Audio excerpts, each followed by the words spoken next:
Chris Chinnock here at NAB 2015. I'm in the Bluefish444 booth where I'm talking to Tom Lithgow. And actually, we want to talk about some of the new products that you're showing here today. Well, let's talk about the demos that you're showing first of all. Over and backwards over here, you've got a Sony F55 with a little table showing live capture, played back through your what's the Super 4K note? What is it? It's the Epoch 4K Supernova. So we're actually demonstrating from the Sony F55 4K at 60 frames per second into the Bluefish cards, and that's displaying up on a Sony X300 monitor. Right. So that's a live capture environment. And there's not many people that can actually do that. Not at 60 frames per second, no. This is bleeding edge workflows. Exactly. Yep. Okay. And then in back was you're showing, this is your 4K theater. And you're showing actually two different scenarios here. Tell us about those. Okay, so in the 4K theater, we're actually demonstrating the same cards, the Epoch 4K Supernova, which is compatible with Assimilate Scratch. So they're launching a new version, version 8, and we have a new driver for that, which is actually capable of 4K 60 frames per second YUV. So we're demonstrating that on the TV Logic display, 4K display.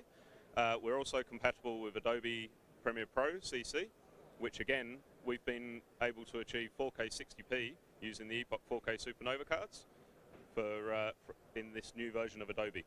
And again, not many people can do that. Not many people can do this, no. Okay.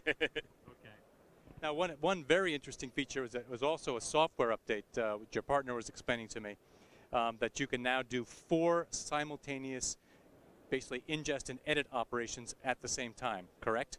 That's correct. So we have a tool called Ingestor, which is a fluid module made by Bluefish that's compatible with, also compatible with some of our third-party plugins like Avid Media Composer or Adobe. So in a 2K environment or a HD or SD environment, you can be editing and simultaneously taking in 2 streams of HD SDI and recording those down to either uncompressed video or Avid DNX HD. Yep.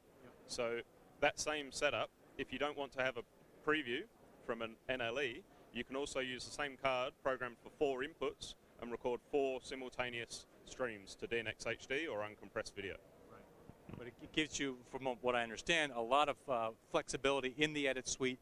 So you, so things that were done serially before can now almost be parallelized. So it's a very efficient kind of innovation. That's correct, yeah. So in whichever way you use this application, it's going to make a facility much more efficient because you can do 4 streams on a single workstation with a single operator, but also, like you mentioned, the NLE operation can be going on while taking in 2 streams of video. So in a live event where you're taking in content and having to edit it very quickly and display it on a SDI screen either for preview or out to a video wall or something like that, it's very efficient workflow. I love it.